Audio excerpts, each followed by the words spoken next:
Hello students. तो चलिए हम थोड़े से क्वेश्चन सॉल्व कर लेते हैं based on the concept of angle of intersection between two curves. तो ये रहा हमारा पहला सवाल। Find the acute angle between the curve y equals to sine x and y equals to cos x. तो थोड़ा हम इसको डायग्राम वाइज अंडरस्टैंड करने की कोशिश करते हैं। Now this is basically the curve sine वाला, और ये है basically somewhat a curve which is for the cosine of x. So we know they are intersecting at this point. Let us say we call this point as P.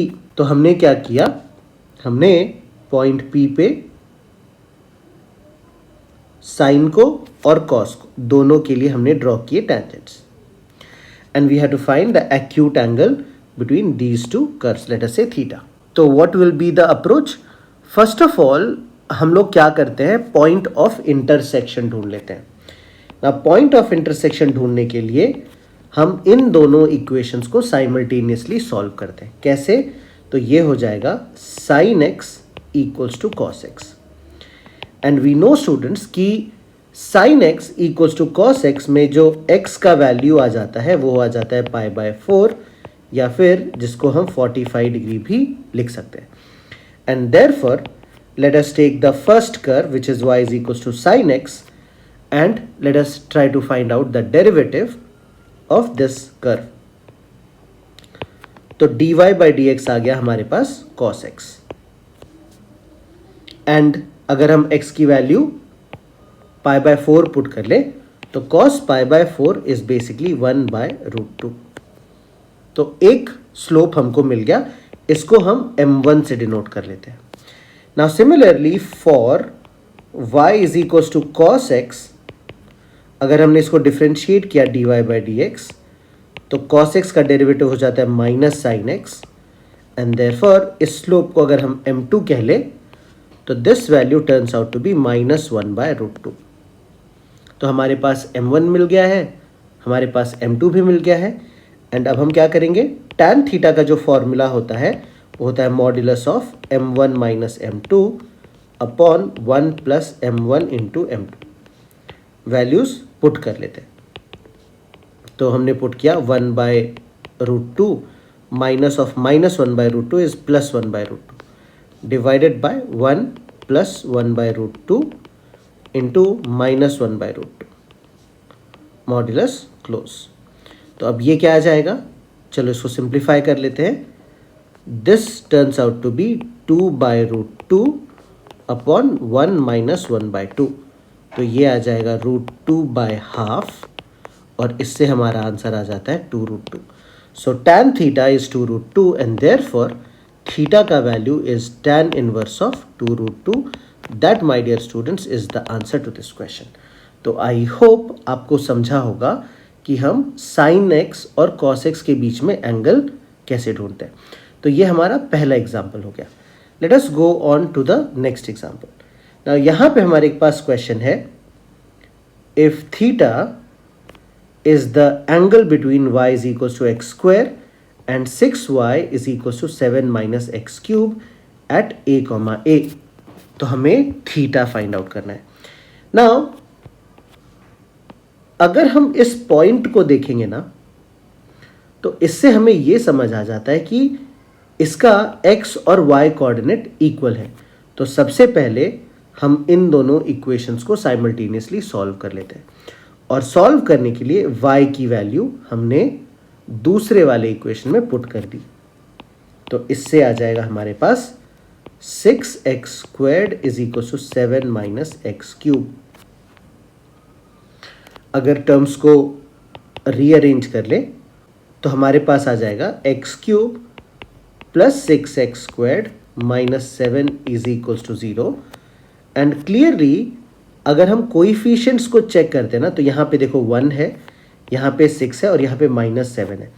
तो 1 plus 6 minus 7 हमने सिर्फ coefficients को लिया है, तो ये तो true है। दिस बेसिकली मीन्स कि x का एक रूट तो 1 हो जाता है। तो अगर हम इसको फैक्टराइज करने की कोशिश करें तो हमें क्लियरली समझ आ गया कि x minus 1 is one of the factors, और बाकी फैक्टर हमको कैसे मिल जाएगा, सो let us divide this expression by x minus one. तो हमने लिया x माइनस वन और यहाँ पे आ गया हमारे पास x cube plus 6x squared minus 7। तो सबसे पहले हम लिख लेते हैं एक्स स्क्वायर, ये आ जाएगा x cube minus x square. Subtract कर लेंगे, so this would give us 7x squared minus 7। फिर क्या आ जाएगा हमारे पास प्लस 7x, तो ये आ गया 7x squared minus 7x। Sign change, subtract, finally हमारे पास आ जाता है 7x minus 7 and therefore we have plus 7। करने से ये पूरा का पूरा हो जाता है डिवाइड। तो हमारे पास दो फैक्टर्स मिल गए स्टूडेंट्स, और ये है x minus one into x square plus 7x plus 7 equals to 0। Now अगर हम इसको रूट्स फाइंड आउट कर ले तो we will get x is equals to 1 और x square plus 7x plus 7 equals to 0. That would give the value of x as minus 7 plus minus under root of 49 minus 28 upon 2, और इससे हमारे पास आ जाता है minus 7 plus minus root 21 by 2। Now अगर हम इस वैल्यू को इन दोनों किसी भी इक्वेशंस में पुट कर दे तो हमारी y की वैल्यू जो है ना वो डिफरेंट आ जाएगी। एंड वी नो कि we have to find the angle at the point a, मतलब इस पॉइंट पे x और y कोऑर्डिनेट दोनों सेम होना चाहिए। नाउ इफ इमेजिन हमने x इक्वल्स टू 1 लिया तो 1 पुट करने पे y की वैल्यू भी दोनों इक्वेशन से 1 आ जाती है, and therefore the point of intersection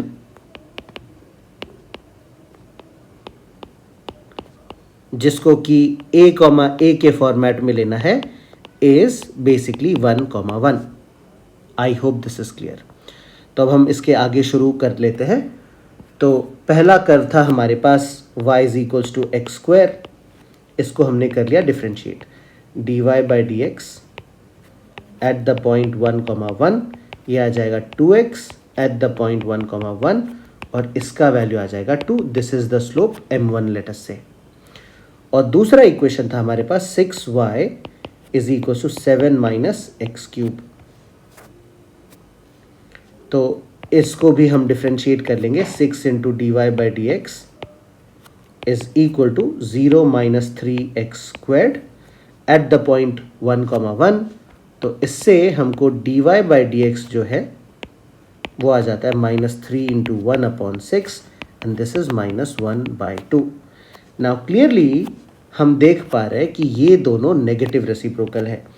now इसको हम लोग कह देते हैं slope m2 and therefore if we multiply m1 into m2 we get 2 into minus 1 by 2 और इससे हमको वैल्यू मिल जाती है minus 1 and therefore we say the angle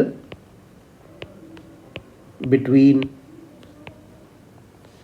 the curves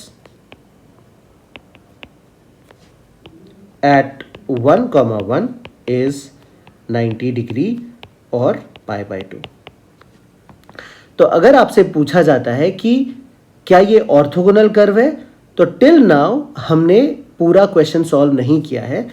to check whether these two curves are orthogonal हमको बाकी के दोनों पॉइंट्स पे भी स्लोप फाइंड आउट करना पड़ेगा और चेक करना पड़ेगा कि the product of slopes is equal to -1 और नॉट। अगर सारे पॉइंट्स पे product of slope is equal to -1, that is at every point the angle between the tangents is 90 degree, only then we say the curve is orthogonal. तो I hope students आपको ये वाला question भी अच्छे से समझ आया होगा। So now let us move on to the next question. तो तीसरे क्वेश्चन में क्या है हमारे पास, ये बोला गया है find the condition for to concentric Ellipsis a1x square plus b1y square equals to 1 and a2x square plus b2y square equals to 1 to intersect orthogonally.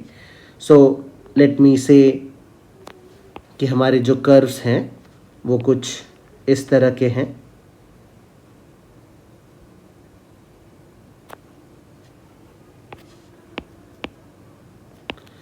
और एक दूसरा कर्व है हमारा जो कि इस तरह से है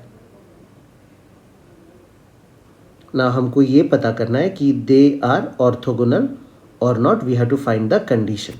तो फर्स्ट इक्वेशन से हम डेरिवेटिव ढूंढ लेते हैं। तो we have a1 into 2x plus b1 into 2y into dy by dx, और ये हो जाएगा लेटर से 0।